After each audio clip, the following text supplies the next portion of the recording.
রক্তিম তার ৩ বোন রচনা, রিঙ্কি এবং টিনার সঙ্গে বাস করে। রক্তিম ভীষণ পরিমাণে সংস্কারী ছেলে ছিল আর সে সবসময় নিজের পরিবারের খেয়াল রাখত। যেহেতু ছোট বয়স থেকে তারা তাদের বাবা মাকে হারিয়েছে, তাই রক্তিম তার ৩ বোনকে ভীষণ পরিমাণে স্নেহ করে। কিন্তু তার ৩ বোন একেবারে ভিন্ন প্রকৃতির মেয়ে ছিল, কারণ তাদের মধ্যে লজ্জা শরমের একেবারে লেশমাত্র ছিল না। তাই রক্তিম সবসময় তার ৩ বোনকে নিয়ে ভীষণ চিন্তায় থাকত, কারণ তারা ৩ জন কখনোই ভদ্রভাবে পোশাক আশাক পরতে জানতো না। তারা খুবই উগ্রভাবে সাজগোজ করে এবং খুবই ছোট ছোট পোশাক আশাক পরে কলেজে যায়, আর সেটাই তাদের কাছে নতুন স্টাইল বলে মনে হয়। এরকমই একদিন তাদের কলেজে পরীক্ষা থাকে, আর তারা ৩ বোন খুবই ছোট ছোট মডার্ন ড্রেস পরে কলেজে পরীক্ষা দিতে চলে যায়। এ কি, তোমরা ৩ জনে এরকম অসভ্যের মতো জামা কাপড় পরে এসেছো কেন? তোমরা জানো না পরীক্ষা দিন আমরা কুর্তি আর লেগিংস ছাড়া কোনো কিছু এলাও করি না? তোমাদের দেখে বাকি স্টুডেন্টরা কি ভাববে? আমাদের কলেজের মান সম্মান তোমরা ৩ জন মিলে তো একেবারে ডুবিয়ে দিলে। এতে খারাপ কি আছে স্যার? আর আপনারা শহরের এত বড় একটা মডার্ন কলেজ চালাচ্ছেন, সেখানে মেয়েরা এরকম ধরনের জামা কাপড় পরবে, এটাই তো স্বাভাবিক। বেকার বেকার আমাদেরকে আটকাবেন না, আমাদের পরীক্ষার হলে যেতে দিন। আমি কিছুতেই তোমাদের ৩ বোনকে পরীক্ষা দিতে এলাও করতে পারবো না, কেননা তোমরা পরীক্ষার ড্রেস কোড ফলো করোনি। তোমরা এখনই কলেজ থেকে বেরিয়ে যাও, সেমলেস কোথাকার। এই বলে কলেজের প্রিন্সিপাল ৩ নির্লজ্জ বোনকে পরীক্ষা তো দিতেই দেয় না, বরঞ্চ তাদেরকে কলেজ থেকেও বের করে দেয়। ফলে তারা ৩ বোন মুখ কালো করে বাড়িতে ফিরে আসে। আর সেই সময় শ্যামলবাবু রক্তিমকে ফোন করে বিষয়টা জানিয়ে দেয়। তাই রক্তিম তার ৩ বোনকে বকাবকি করার জন্য তখনই তার বোনেদের ঘরে চলে যায়। আর সেই সময় ওই বুড়ো প্রিন্সিপালের কত বড় সাহস, আমাদেরকে 3rd ইয়ারের পরীক্ষা দিতে দিল না। আমার মনে হচ্ছে ওর টাকে যে কটা চুল আছে সব কটা ছিঁড়ে দিই। বদমাইশ বুড়ো কোথাকার। আমাদের ড্রেসে কি খারাপ আছে আমি তো সেটাই বুঝতে পারছি না। সোসাইটি এখনো পর্যন্ত এগিয়ে যেতে পারলো না। ছি, ছাড় তো এসব কথা। পরীক্ষা দিতে দেয়নি ভালোই হয়েছে। আর পরীক্ষা দিয়ে কি বা হবে? আমরা তো আর চাকরি বাকরি করবো না, কারণ আমাদের দাদার অনেক টাকা।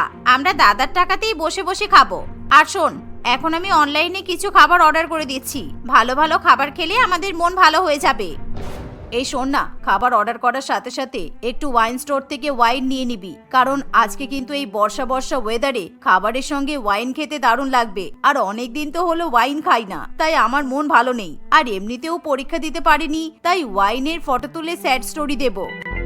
রক্তিম তার ৩ বোনের এরকম আলোচনা শুনে একেবারে আকাশ থেকে পড়ে। সে ভাবে তার ৩ বোন পরীক্ষা দিতে পারেনি বলে হয়তো কান্নাকাটি করবে, কিন্তু তার পরিবর্তে ৩ বোন এখন মদ্যপান করার পরিকল্পনা করে। এর ফলে রক্তিম একেবারে রাগে বিস্ফোরিত হয়ে ওঠে।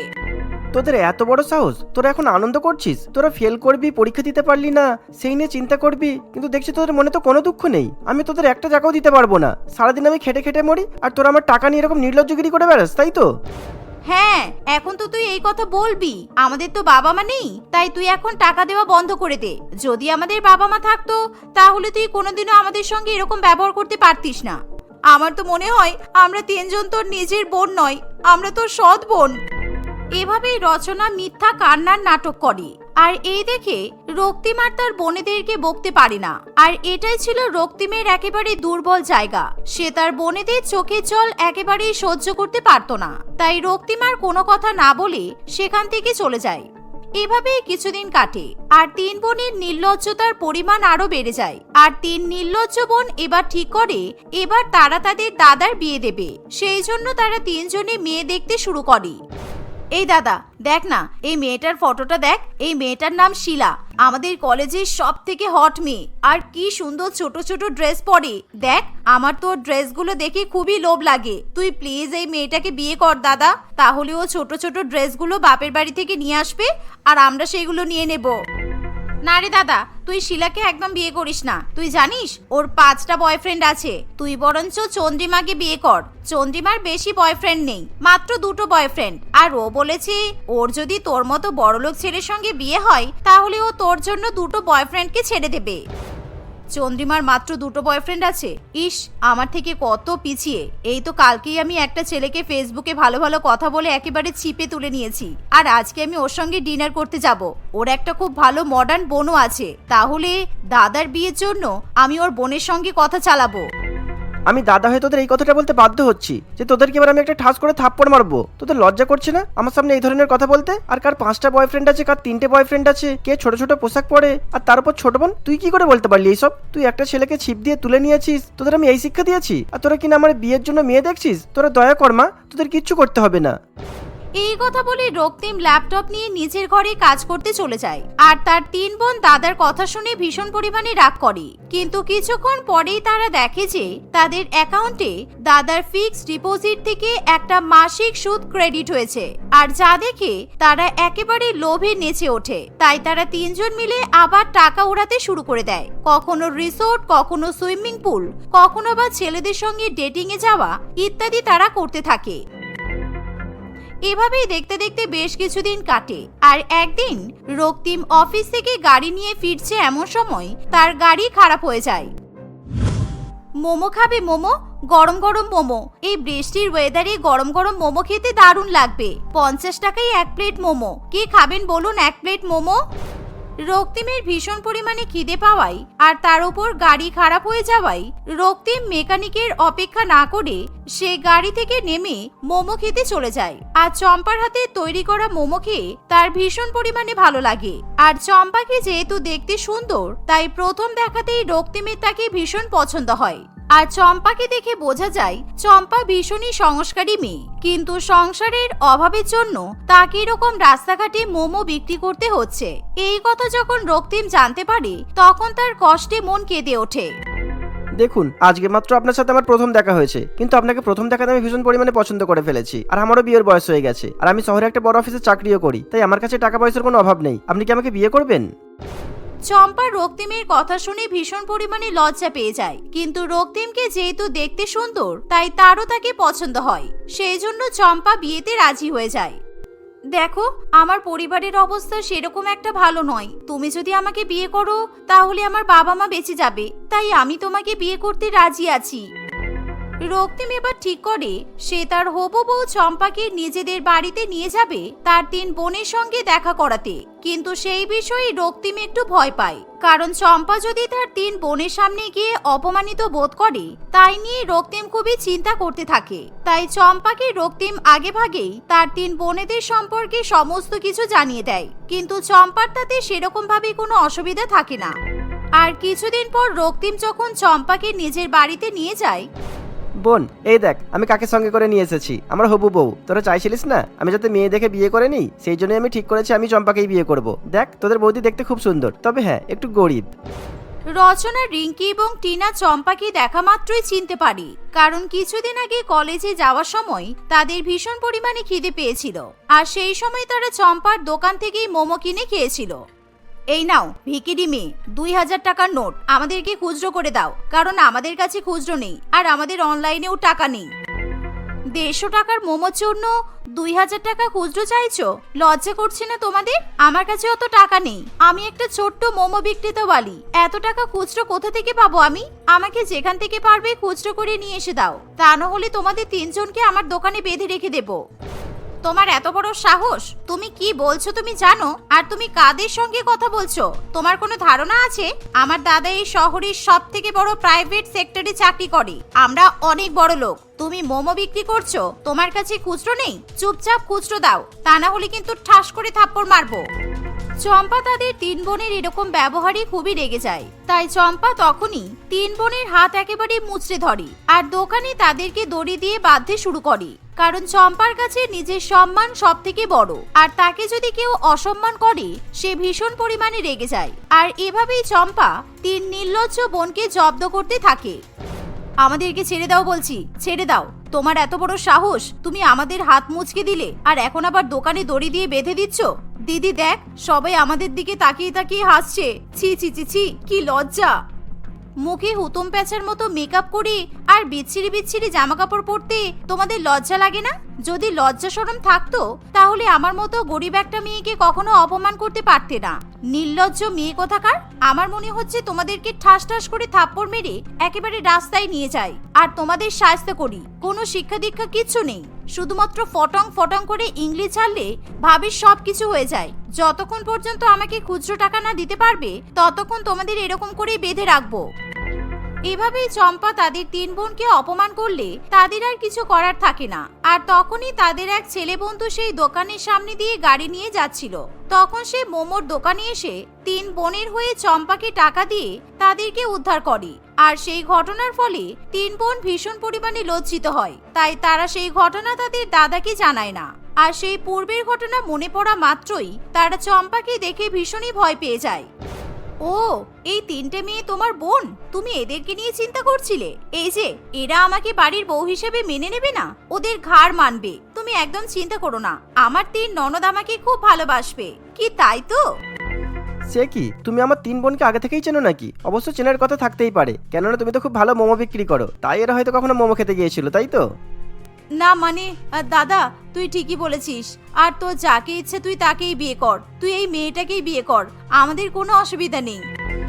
এভাবেই 3 বোন রক্তিম এবং চম্পার বিয়েতে কোনো বাধা দিতে পারে না, কিন্তু তারা মনে মনে সেই গরিব মেয়েকে মেনে নিতেও পারে না। তবুও কিছুদিনের মধ্যেই রক্তিমের সঙ্গে চম্পার বিয়ে হয়। আর বিয়ের পর থেকে 3 বোন তাদের বৌদিকে ভীষণ পরিমাণে ভয় পায়, কারণ তারা যখনই ছোট ছোট পোশাক পরে তখনই চম্পা তাদেরকে ভীষণ বকাবকি করে আর তাদেরকে মারবে বলে ভয় দেখায়। আর তারা 3 বোন ভালো করেই জানে যে চম্পা যদি চায় তাহলে তাদের গায়ে হাত পর্যন্ত তুলতে পারবে, তাই তারা 3 বোন এখন আর নির্লজ্জদের মতো ছোট ছোট জামা কাপড় পরে না, তারা নিজেদেরকে শুধরে নেওয়ার চেষ্টা করে।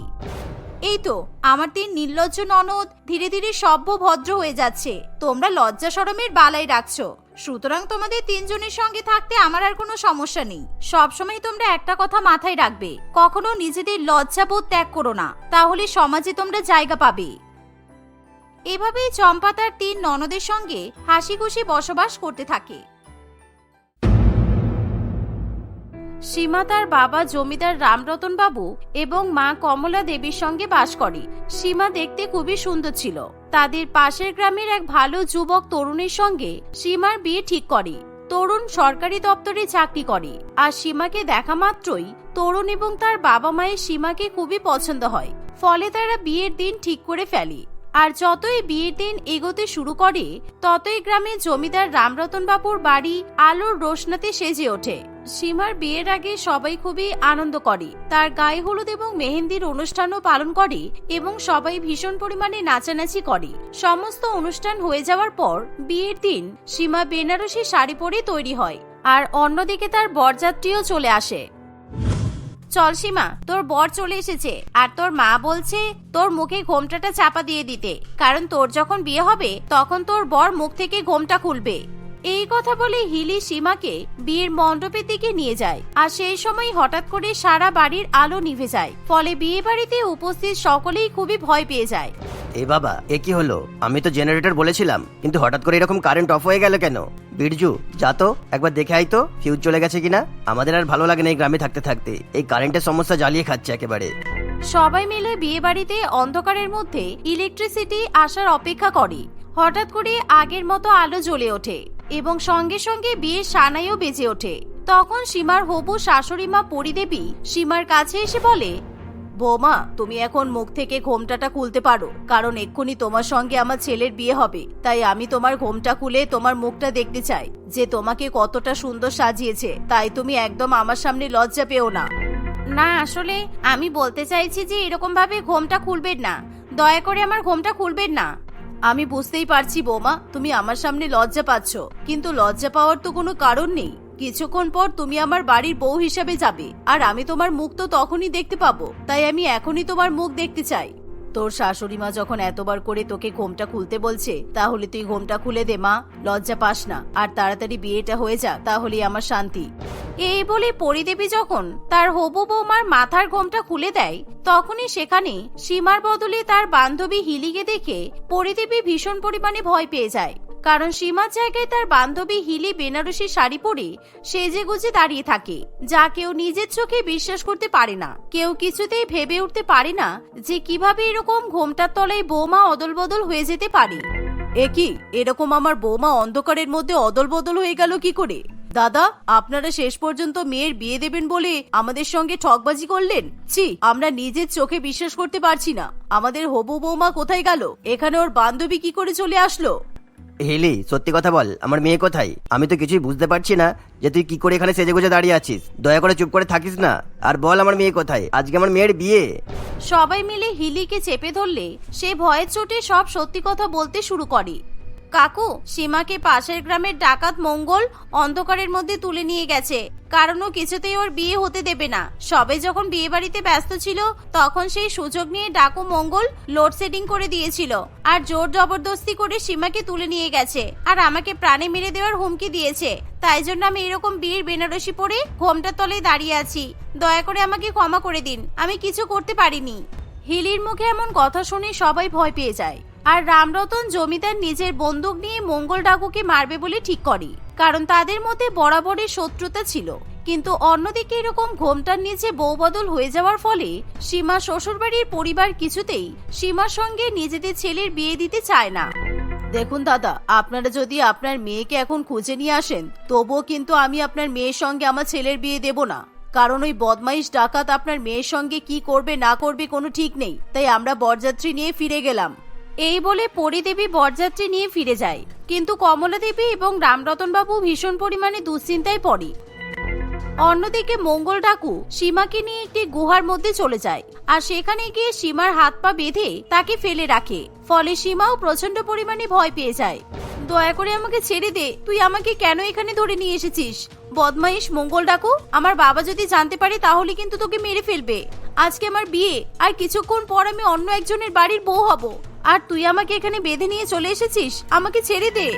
সীমার কথা শুনে মঙ্গল ডাকু জোরে জোরে হেসে ওঠে আর সে কিছুতেই সীমাকে ছেড়ে দিতে চায় না। অন্যদিকে গুহার মধ্যে উপস্থিত মঙ্গল ডাকুর বউ বিমলা এরকম বিপদ দেখে ভীষণ পরিমাণে ভয় পায় আর সেও তার স্বামীকে বলে সীমাকে ছেড়ে দেওয়ার জন্য, কিন্তু মঙ্গল ডাকাত কারোর কোনো কথা শুনতে চায় না। দয়া করে তুমি অন্য কারোর বাড়ির সম্মানের সঙ্গে এভাবে খেলো না। মেয়েটার কিছুক্ষণ পর বিয়ে হবে, তাই তুমি দয়া করে ওকে ওর বাবার কাছে ফেরত দিয়ে এসো। এরকম ভাবে ও জীবনের ক্ষতি করো না, আমি তোমার হাতে পায়ে ধরছি।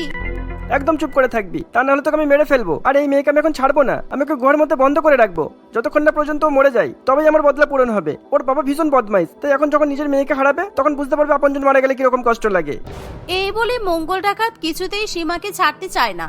অন্যদিকে সীমার বাবা মা দলবল নিয়ে জঙ্গলের মধ্যে নিজের মেয়েকে খুঁজতে শুরু করে, কিন্তু তারা কোথাও সীমার কোনো খোঁজ পায় না। ফলে রামরতন বাবু ভীষণ পরিমাণে হতাশ হয়ে পড়ে আর নিজের মেয়েকে খুঁজে না পেয়ে সে বাড়িতে এসে মাথায় হাত দিয়ে বসে থাকে। অন্যদিকে সে পুলিশকেও ফোন করে সব খবরাখবর জানিয়ে দেয়, কিন্তু পুলিশের পক্ষে মঙ্গল ডাকাতের ঠিকানা পাওয়া সম্ভব নয়, কারণ মঙ্গল ডাকাত সবসময় নিজের চেহারা বদলে বিভিন্ন জায়গায় লুকিয়ে থাকে। একবার আমি তোর খবর পাই বদমাইশ ডাকাত, তোকে আমি মেরে ফেলবো। তোর যা শত্রুতা আমার সাথে, কিন্তু তুই শেষ পর্যন্ত আমার মেয়ের ক্ষতি করলি। আমি কিছু জানি না, তুমি যেখান থেকে পারো আমার মেয়েকে খুঁজে নিয়ে এসো। জানি না মেয়েটা কেমন আছে, কিছু খেতে পারছি কিনা। আমার মেয়েটার উপর মনে হয় ডাকাত ভীষণ পরিমাণে অত্যাচার করছে। এতদিনে আমার মেয়েটা মনে হয় মরে গেছে। আমার তো ভাবলেও বুক কেঁপে উঠছে। তুমি দয়া করে আমার মেয়েটাকে উদ্ধার করে নিয়ে এসো। এইভাবে সীমার বাবা মা ভীষণ পরিমাণে দুশ্চিন্তা করতে থাকে আর সেই সাথে তারা নিজেদের খোঁজও চালিয়ে যায়, কিন্তু তবুও তারা সীমার কোনো খোঁজ পায় না। অন্যদিকে মঙ্গল ডাকাত সীমাকে গুহার মধ্যে বন্ধ করে একটা বড় পাথর গুহার মধ্যে চাপা দিয়ে দেয়, যাতে সীমা পালাতে না পারে। কিন্তু বিমলা দয়ালু হওয়ায় সে সীমাকে রুটি এবং তরকারি খেতে দেয়। তুমি চিন্তা করো না, আমি মঙ্গলকে নিশ্চয়ই বোঝাবো যে তোমাকে তোমার বাবা মায়ের কাছে দিয়ে আসতে। আর এখন তুমি তাড়াতাড়ি খেয়ে নাও, কারণ ও যদি দেখে তাহলে কিন্তু সর্বনাশ হয়ে যাবে। এই নাও, আমি তোমাকে খাইয়ে দিচ্ছি। না, আমি কিছু খেতে চাই না। তোমার বরের জন্য আমার বিয়ে ভেঙে গেল, আর তোমার বরের সঙ্গে আমার বাবার এতদিনের কিসের শত্রুতা আমি কিছুই বুঝতে পারি না। আর উনি এরকম ডাকাতি বা হয়ে গেলেন কি করে? আমার কিছু ভালো লাগছে না, আমার বিয়ে ভেঙে গেল। তুমি আমাকে এখান থেকে মুক্তি দাও।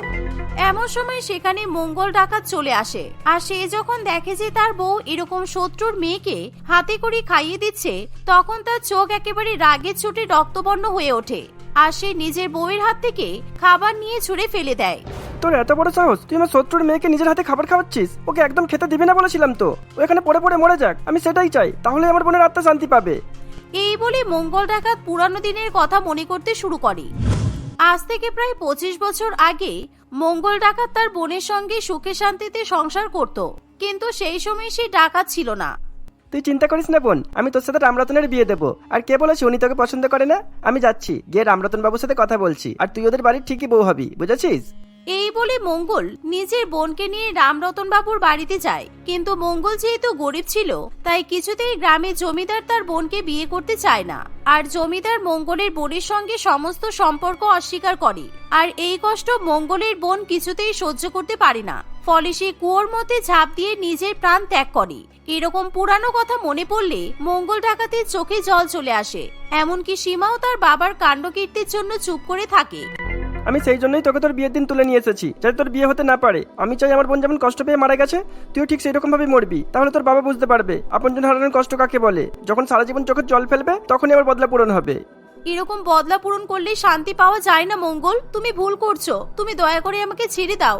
আমি বুঝতে পারছি আমার বাবা তোমার সঙ্গে অনেক বড় অন্যায় করেছে, কিন্তু এতে আমার কি অন্যায় বলো? আমাকে দয়া করে তুমি ছেড়ে দাও। মঙ্গল কিছুতেই সীমার কথা শুনতে চায় না। অন্যদিকে মঙ্গলের ছেলে গুড্ডু বাইরে পাথর নিয়ে খেলা করতে করতে একটা সাপ তার সামনে চলে আসে, কিন্তু গুড্ডু সাপটিকে দেখতে পায় না। আর সাপ গুড্ডুর পায়ে কামড়ে দিলে গুড্ডু তখনই অজ্ঞান হয়ে পড়ে যায়। সেই সময় বিমলা যখন বাইরে যায় তখন নিজের ছেলের এরকম অবস্থা দেখে সে কাঁদতে কাঁদতে ভেতরে এসে বলে, তুমি এই মেয়েটাকে পরে শাস্তি দেবে, আগে বাইরে চলো। আমাদের ছেলের মুখ থেকে গ্যাজলা উঠে অজ্ঞান হয়ে পড়ে আছে, মনে হয় আমাদের ছেলেকে সাপে কামড়েছে। কতবার বলেছি তুমি এই গুহা ত্যাগ করো, না হলে আমাদের জীবনে বিপদ হবে। দেখেছো আজকে তোমার এই গুহার জীবন কাটানোর জন্য আমাদের ছেলের প্রাণ যেতে বসেছে। এখনই আমাদের ছেলেকে কোনো কবিরাজ কিংবা ডাক্তারের কাছে নিয়ে যেতে হবে, যাতে শরীর থেকে বিষ বেরিয়ে যায়। তা নাহলে আমাদের ছেলে মারা যাবে। আমি আমার ছেলেকে আর হারাতে চাই না। একবার বোনকে হারিয়েছি, আমি আর কাউকে হারাতে চাই না। এই কথা শুনে মঙ্গল খুবই ভয় পেয়ে যায়। আর সে বাইরে গিয়ে দেখে যে তার ছেলে অজ্ঞান হয়ে পড়ে আছে। এর ফলে মঙ্গলও খুব কান্নাকাটি করতে থাকে। মঙ্গল কোনো রকমে তার ছেলেকে গুহার মধ্যে তুলে নিয়ে আসে। তুমি এরকম করে কান্নাকাটি করো না মঙ্গল, আর দয়া করে আমার হাত পা তুমি খুলে দাও, কারণ আমি একজন ডাক্তার। আমি চেয়েছিলাম পাশের গ্রামে বিয়ে করে গরিব মানুষদের সেবার জন্য একটা চিকিৎসা কেন্দ্র খুলবো, কিন্তু তুমি তোমার স্বপ্নে জল ঢেলে দিয়েছো। আর এখন একমাত্র আমি তোমার ছেলেকে সুস্থ করতে পারবো, তাই তুমি আমাকে ছেড়ে দাও। তুমি সত্যি ডাক্তার? ঠিক আছে, আমি এক্ষুনি তোমাকে ছেড়ে দিচ্ছি। তুমি দয়া করে আমার ছেলের প্রাণ বাঁচিয়ে দাও। আমি আমার ছেলেকে ছাড়া থাকতে পারবো না। তুমি এক্ষুনি আমার ছেলের প্রাণ বাঁচাও। এই বলে মঙ্গল ডাকার সঙ্গে সঙ্গে সীমাকে মুক্ত করে দেয়। আর সীমা তাড়াতাড়ি করে গুড্ডুর চিকিৎসা শুরু করে এবং গুড্ডুর পা থেকে সাপের বিষও বের করে দেয়। এর ফলে গুড্ডু সঙ্গে সঙ্গে নিজের চোখ খোলে। সীমা, তোমাকে অনেক ধন্যবাদ। তুমি যদি আজকে আমার ছেলেকে সুস্থ না করতে তাহলে আমার ছেলে বাঁচতো না। কিন্তু আমার বর তোমার সঙ্গে অনেক অন্যায় করেছে, কিন্তু তবুও তুমি আমার ছেলেকে সুস্থ করে তুলেছো। হ্যাঁ, আমিও বিশ্বাস করতে পারছি না। আমি তোমার সাথে অনেক বড় ভুল করেছি তোমাকে এই গুহায় বন্ধ করে। কিন্তু তুমি চাইলে আমার ছেলেকে মেরে ফেলে সেই বদলা নিতে পারতে, কিন্তু তুমি আমার ছেলেকে বাঁচিয়েছো। তাই তুমি আমাকে ক্ষমা করে দাও সীমা। তুমি আমার মেয়ের মতো। আমি তোমাকে ছেড়ে দিচ্ছি। আমি বদলার আগুনে জ্বলে জ্বলে একেবারে খারাপ হয়ে গিয়েছিলাম। এরকম বদলার আগুনে জ্বলে আমি নিজের জীবন নষ্ট করে দিয়েছি। আর আমাকে বদলার আগুন ডাকাত হতে বাধ্য করেছিল। কিন্তু আমি আর ডাকাতি করবো না। আমি নিজেকে শুধরে নেব আর সাধারণ জীবন যাপন করব। এভাবেই মঙ্গল ডাকাত সীমার কাছে ক্ষমা চায়। আর বিমলা তখন মঙ্গলকে বলে সীমাকে তার বাবা মায়ের কাছে ফিরিয়ে দিয়ে আসতে। ফলে মঙ্গল ডাকাত তৎক্ষণাৎ সীমাকে গুহা থেকে বাইরে নিয়ে এসে রামরতন বাবু এবং কমলা দেবীর কাছে ফিরিয়ে নিয়ে যায়। সীমার বাবা মা সীমাকে দেখে খুবই খুশি হয়। সীমা তখন তার বাবা মায়ের সামনে সমস্ত সত্যি ঘটনা বলে। এর ফলে রামরতন বাবুও প্রচন্ড পরিমাণে লজ্জায় পড়ে। আর সে মঙ্গলের বোনের মৃত্যুর জন্য মঙ্গলের কাছে ক্ষমা চায়। আর মঙ্গলও তাদের কাছে ক্ষমা চেয়ে নেয়। আর সেই সাথে মঙ্গল সাধারণ জীবনযাপন করতে শুরু করে। সেদিন যদি ঘুমটা তলায় বউ পরিবর্তন না হয়ে যেত তাহলে এতক্ষণ তোর বিয়ে হয়ে যেত। আমার খুব খারাপ লাগছে সীমা, তোর জীবনটা একেবারে নষ্ট হয়ে গেল। সেই সময় পরিদেবী নিজের ভুল বুঝতে পারে এবং আবার রামরতন বাবুকে ফোন করে। আপনারা সম্ভ্রান্ত জমিদার পরিবার, তাই আপনাদের সঙ্গে এরকম খারাপ ব্যবহার করা আমার উচিত হয়নি। এখন যদি আমাদের মেয়ের সঙ্গে এরকম ঘটনা ঘটতো আর আমার মেয়ের শ্বশুরবাড়ির লোকেরা যদি আমাদের সঙ্গে সম্পর্ক বিচ্ছিন্ন করে দিত তাহলে আমাদের খুব খারাপ লাগতো। তাই আমরা ঠিক করেছি আপনাদের মেয়ের সঙ্গে আমার ছেলের বিয়ে দেব। সত্যি আপনাদেরকে অনেক ধন্যবাদ। আপনারা অনেক ভালো মানুষ যে আমাদেরকে ক্ষমা করে দিয়েছেন। তাই আমি আবার বিয়ের প্রস্তুতি নিচ্ছি। এই বলে রামরতন বাবু আবার নিজের মেয়ের বিয়ের জন্য প্রস্তুতি নেয়। কিন্তু এবার আর ঘোমটার নিচে বউ বদল হয় না। আর সীমার সঙ্গে তরুণের খুবই ধুমধাম করে বিয়ে হয়।